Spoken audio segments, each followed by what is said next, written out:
Welcome to God's Love for the Unlovable. I'm Dr. Bill Senyard. In this show, a special show, I'm going to be interviewing the nationally renowned counselor and neurofeedback expert, Shari Johansson. She's the owner and clinical director of Grey Matters Neurofeedback and Counseling in Denver. We're going to be speaking about what everyone should know about neurofeedback. It's very powerful, very effective. I've benefited from it greatly myself. So who might be interested? Listen, do you struggle with trauma, ADHD, depression, addiction, mood swings, suicide ideation, sleep issues, among other things? I'm going to be doing a separate show on the important concept of long COVID. If you haven't heard about it, you will. Neurofeedback is part of a holistic approach, a tool that can probably be helpful to you or your children or someone that you know. And I know you're going to enjoy my conversation with Shari. Welcome to God's Love for the Unlovable.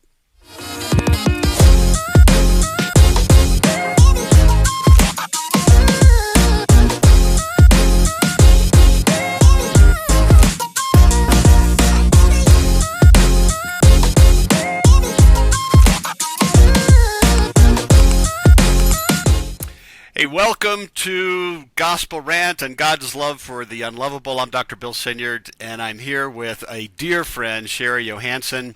We're going to be talking about long COVID. We're going to be talking about neurofeedback. These are things that we should all know about. I've been wildly helped by neurofeedback, so I'm excited to get her on.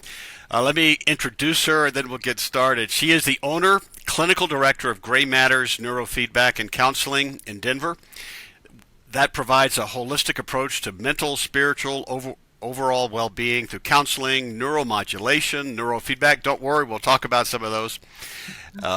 She does training, mentoring. She does internships, QEEG analysis. She's a national expert on that. Credentials, among her many credentials, are LPC and QEEG-D. She is a national recognized leader in the growing neurofeedback field. And she was wildly helpful for me. I struggle with sleep problems, or I did. I struggle so much less now, thank you. Turns out I had at least one concussion, maybe two, and neurofeedback was ridiculously helpful.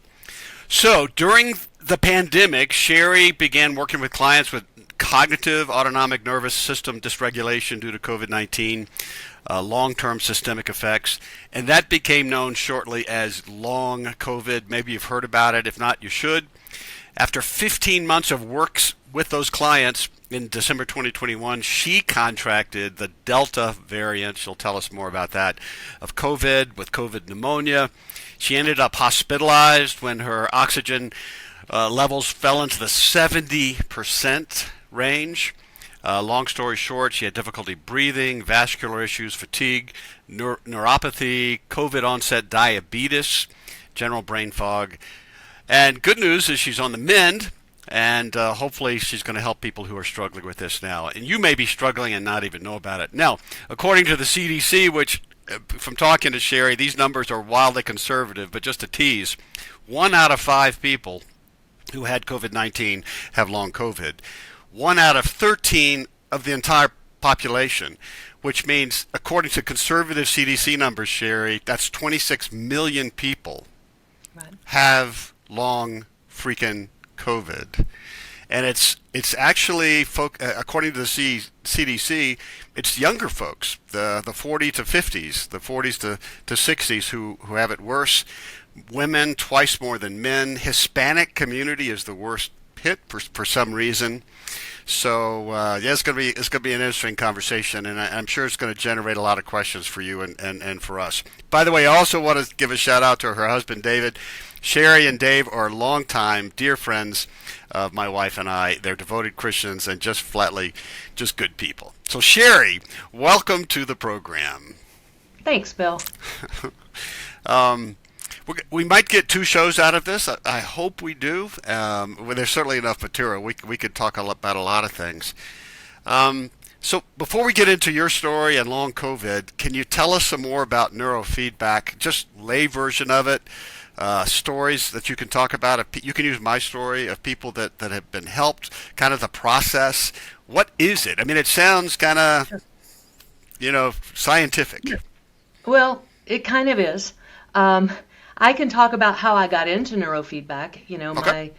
my son was in preschool, and I got the call, and I knew that they were going to say, we need you to medicate your 5-year-old for ADHD because it runs in my family. And I got on the search for alternative to medication for my 5-year-old. I didn't want him on stimulants. But our first stab at neurofeedback was not very successful, and it took me a while to understand all the reasons why. We tried it again years later, and we found somebody who knew how to read the raw EEG, and all that means, if you've ever seen your EKG, don't, it's got a rhythm. Well, the brain has hundreds of rhythms, so it's very complex, but an EEG will show you all of these different, we call them brain waves, but they're all these different rhythms, and those rhythms determine what brain state you're in and how you process information. When we found somebody who actually looked at the raw EEG, she explained it to us, and she said, here's how you modulate. It's like biofeedback. If you've ever, almost everybody has a smartwatch, and on that smartwatch, you have all types of biofeedback features. So if your heart rate's too high, it will give you a breathing app that will help you breathe to slow down your heart rate. You can reduce blood pressure this way. Mine is a Fitbit, and it has HRV, which is heart rate variability training on it. And that is a biofeedback for reducing anxiety. So most of us are wearing biofeedback devices on our wrists these days. And neurofeedback is biofeedback on those brain waves I was talking about. So it's looking at your brain waves and making adjustments. It's a learning paradigm. So operant conditioning. So think about training your dog, Fido. Fido, sit. And every time Fido sits, you give him a treat. And after a period of training, Fido sits the rest of his life every time you say sit. That's operant conditioning training. We're doing the same thing on brain waves. The brain waves, if we have sleep waves, which head injury, including COVID, causes us to have an increase of what's called alpha, or slow waves. If we have too much of those, we have brain fatigue, brain fog, our cognitive processing gets slowed down, and we can see in the EEG that those alpha waves are using way too much power when we're awake. And so we show the brain that activity, and we reward the brain for reducing that activity. So how do we do that? Well, the brain is the biggest pleasure-seeking organ in the body. Surprise to some, but it is. And when we give it stimulation through games, videos, watching a movie, that's all I did. Is I just sat in the chair with the net thing on, with the whatever on it, and I would watch movies. That's it. And they would fade in and out. That's right. If you weren't doing what, if we set that bar to reduce that alpha frequency and you popped above that, your screen would go dark. So we're rewarding the brain with stimulation through entertainment for doing what we're asking it to do, which is reduce that slow wave frequency. And then we get so many repetitions over time. Learning is repetitive, just like the training of the dog. So if we're training an alpha, which happens 10 times in 1 second, we get 600 repetitions in a minute of training alpha. So we get 600 repetitions of telling that alpha to go down, go down, go down. Over time, it starts reducing its power. It builds a new synaptic pathway that is hopefully in a faster frequency. So it's really training, like learning multiplication tables or learning to play piano. It's repetition over and over and over, and the reward is my brain is working better. I can process better. It will go into different states on demand. And I think I'm better looking after the whole process too. I mean, it I think it works that way too. So if you if you're having sleep problems, Yep. that in your case, it was a fast beta wave, a wakefulness drive over the central part of your brain that when you close your eyes, your beta is the chatter of your brain, and it doesn't Oh, want you to go to sleep, but it doesn't totally. want you to stay asleep. So when you come out of a REM cycle, you're thinking, thinking, thinking, you wake up and you can't go back to sleep. So Totally what we right. did with you is, yeah, we reduced the power of your brain learned to reduce the power of those beta waves so that you could drift into sleep when you close your eyes. So that's one example. Well, I gave you two examples. I gave you the reduce alpha, or in your case, reduce beta. And Now, I also you're, had a concussion that you noticed from the brain mapping, which I played football often without a helmet, so that makes sense. But what does this do for concussions? so think about any brain injury. A concussion is a brain injury. Think about the brain as 3 pounds of electrical chemical jello inside of our skull, a hard bowl. And if you hit hard, even in a whiplash injury, and your brain bounces against that hard surface, or in my mother's case, she fell and hit the back of her head on the ice and got a big old goose egg.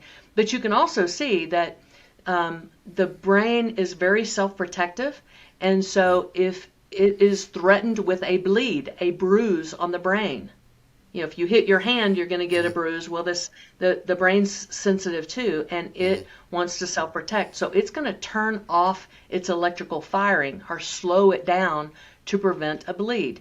Because if you have fast waves, a lot of stimulation, if I kept doing this to my wrist, a lot of stimulation, pretty soon this area would turn red because I'm actually asking more blood flow and metabolism to come to this part of my hand through the stimulation that I'm doing. Well, your brain, fast waves are very stimulating. And so the brain slows down its firing into those sleep waves when we get an injury to prevent a bleed.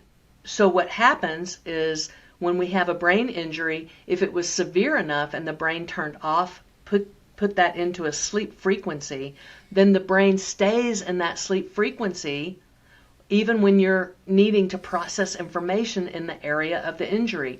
And so people, if you get hit on the front left part of your brain, you will have verbal fluency and word finding problems because that's what's processed there. If it's back here more, maybe it will be short-term memory recall. If it's even further back, you may lose mental math ability. In our They're more. first session, you were able to say, almost prophetically, so Bill, do you struggle with such and such and such and such? And it was like, oh my goodness, yeah. Yeah, so a lot of people think I read poems. I don't. I read Right. brainwaves. I recorded your EEG. I spent several hours saying, oh, this is what I see here. This correlates with a problem here. This high beta at the top of your head correlates with a wakefulness drive. And so I can sit down and say, you're likely to have this, this, and this. Does that match your symptom? And when you say absolutely, then I know what my targets are for training your brain. I'm going to use those areas, and I know which frequencies need to go down, some frequencies need to come up, and we build a new pathway over time that is permanent learning, just like riding a bike. Now, Our you're also training a will trained go. counselor. That really was your thing. So you don't do this just by machine. It's not an AI kind of thing. It's you're also talking about the person's emotional stability and relationships Right. and trauma that has happened in youth and in relationships, right? We have known for years now that neurofeedback is one of the top interventions for trauma. And so, if there's a problem in the brain, neurofeedback should be the first place that you go to look for how to change that. I am a therapist. I've been a therapist 30 years. I'm a holistic. I have a holistic approach in my therapy as well. But what I noticed was there are people who do everything that you ask them to do, whether it's cognitive behavior or rational emotive, all the different types of therapy that you bring to someone. And if they're doing those things and they're not getting better, it's futile to keep pressuring them. We were taught in school that people are resistant to therapy. I've never had somebody come and pay me a lot of money and then not want the help that I'm offering them. I've just never seen it happen. So when I've had a situation where people are doing these things, or they can't do those things, but they're trying to do those things, I know that they have a brain issue. And if I go to the brain and I can see that problem, then I know I can help them. And all the talk therapy in the world will not help you sleep better. All the talk therapy in the world will not. I mean, I'm an ADHDer myself. I had the best talk therapy. My mom became a reading specialist because of me. I had all of the coping mechanisms known in the world for ADHD, and I managed fairly well, but it did not rid me of my attention deficit disorder. It did not make school easier. I was just doing 3 hours of homework. Same thing with my kiddo. And so what happened, circling back to my son, is when we found the right person who understood how to read the raw EEG and how it correlated with his symptoms, then she was able to show him his brainwave, and this was a young kid, and he was able to modulate those. And he still couldn't do multiplication tables in, sixth grade, and by high school he was in higher math, and I tell people all the time, I'm still amazed because he graduated a year ago from engineering school, a year early. So Calc 5 and parabolics and all these math things that we would have never dreamed he could do.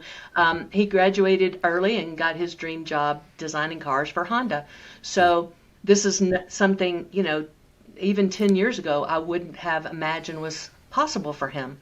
So after I got my kids through neurofeedback, I went through neurofeedback, and I can even, my daughter's adopted, and had all kinds of diagnoses by the time she was 3 years old, and they wanted to medicate her. And so we were looking for something for her as well. Well, she ended up, when we saw the EEG, she didn't have attention deficit disorder. She didn't have intermittent explosive disorder. What she had was temporal lobe seizures, hers were absent seizures, or really, some people call them silent seizures. So she didn't have the body shaking. What would happen is when she got overwhelmed, her pupils would dilate. So we knew something weird was happening, but she would just fly into these emotional meltdowns. And so we were dealing with those, from birth, multiple times a day. And we had sought all types of therapy,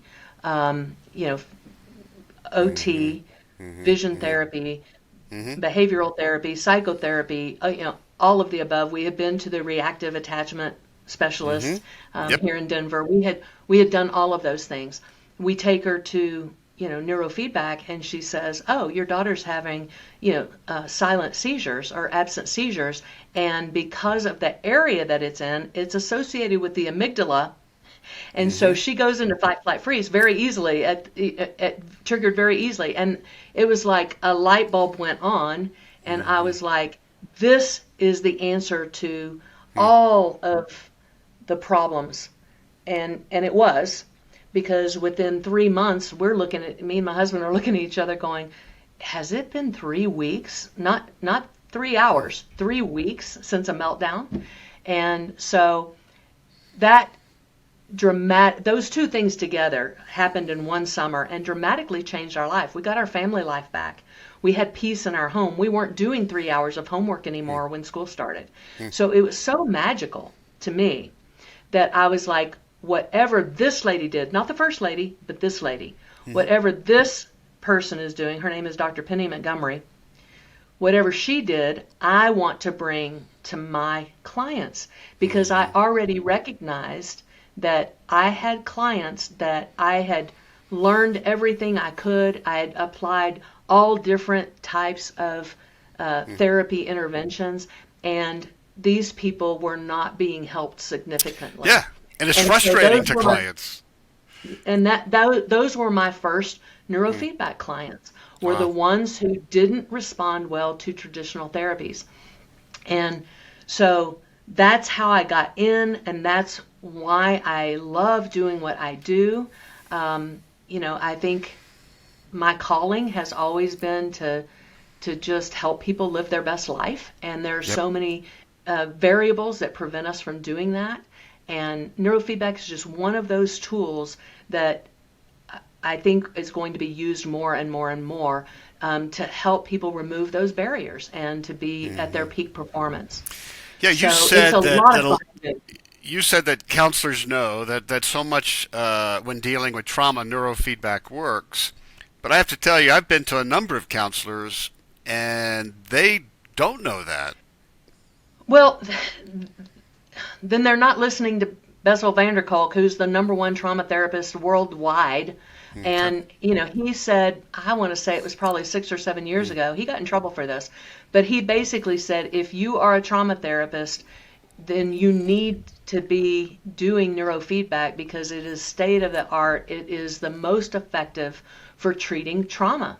Right. And I still have that on a recording somewhere, but it got taken down. He got in a lot of trouble for saying that because it was offensive to a lot of people. But, Well, so back to what's, trauma. yeah, So when we say trauma, just to be clear, first of all, technically 0 to 10 scale, we're all traumatized because that's what this world does. It beats us up right, relationally. If you've been through teenage years, you're traumatized. But so much of our trauma is in that the third trimester to year two, the ACEs, but even just neglect. A child's brain is going to have trauma that's going to be attachment theory, inner working models that's going to be affecting them. What you're saying then is basically, correct me if I'm wrong, is we could all use this and it would make a big difference in our lives. yes. I think most people would benefit. I've recorded a couple of EEGs. One is another friend of ours who was moving to take over a counseling practice in a different state. And, she was past 50 and thought she needed a little tune-up. She had a pretty neurotypical EEG, but she would say, she felt much sharper. I mean, hers was more peak performance training. She Yeah. didn't have a concussion. She didn't have a sleep issue. She didn't have a mood regulation issue. She just didn't feel as sharp as she used to feel. And so we did about 25 sessions, and, she felt very tuned up and ready to go like she was in her 30s again. I say trauma at its broadest definition is just a failure to be loved well. And so you're right. Just because we live in this fallen world, all of our love needs aren't met when we're developing. Yep. And it could be of no one's fault. A mother who, gets COVID and ends up in the hospital Yep. for 2-3 weeks when she has a newborn, then Right. that child is going to be a little traumatized by not having the mom there. Or I just had a friend who had a premature infant, and that infant's been in ICU for 6 weeks. That's going to be a developmental trauma of not having the caregiver 24/7 in that child's life. Well, So just postpartum depression. exactly, that's another Nobody's example. fault. It just happens, and yet it does leave a scar, a wound, or trauma. And the brain, like you said, it does what it's designed to do. It's not evil. It's just kind of what it does. It protects itself. Right, exactly. And that's, how we survive. So, and the same thing is true in the brain. Those habits that the brain builds to keep us alive after a fall on the ice and a head injury, then become a deficit to us because now our brain's not being able to process the information at the speed that makes us able to, read a book and write a report on it, or be able to remember mental math when we're at the Home Depot trying to work on a project. We need that part of our brain to turn back on and start working again, and that's where neurofeedback comes in. So we're going to have to pick up COVID on the next show, but just real quickly. So would neurofeedback help someone who's struggling with addiction? Would it help? I mean, the CDC said almost 60% of teenage girls right now struggle with severe hopelessness. Yes. Could that be something that neurofeedback would make a dent in? Yes, absolutely. There are two basic patterns in addiction that we can see in the EEG. So I can look at somebody's EEG and say, do you struggle with addiction? No, seriously. Yes. Now that may be chemical addiction. It may be shopping addiction or gambling addiction. Yep. But if you have what's called reward deficiency syndrome or dopamine deficiency, you are doing risk-taking behaviors or looking for a chemical to give you that sense of just being normal, not necessarily being high, but those are patterns that we see in the brain. Mm-hmm. You can see that in the brain? Yes. Yes. Oh my goodness. And can you help? Can you help? I mean, is this something that somebody who's been at his 12-step program for so long and frustrating, could they come to Grey Matters and feel something different? Yes, absolutely. Oh my goodness. One of my friends, Nick Dogers, he's a colleague and very brilliant man in the field. He works at a place called Florida House, and they just completed somebody, it wasn't his company, but an outside party just completed a 5-year study that he's going to present in June. But it's very exciting about how successful they are at Florida House, which is an inpatient treatment. Adding neurofeedback reduces the recidivism rate dramatically. Oh, he's measured it. Yes, this is now a study goodness. that's about to be published and coming out in June. So it's very exciting for addiction specifically. We need to do another show Sure. on addiction. All right, so we're over time. I do want to get to long COVID, but I want to thank Shari. And if you're interested, if you're hearing this, go to Grey Matters, Grey Matters Neurofeedback and Counseling, and talk to somebody in the office or talk to Shari. I highly recommend her. I'm sleeping pretty well. We do a free consultation because I love to educate people about neurofeedback and help them determine if it's the right path for them. All right. We will. The next show will be on long COVID. We'll see you in a moment.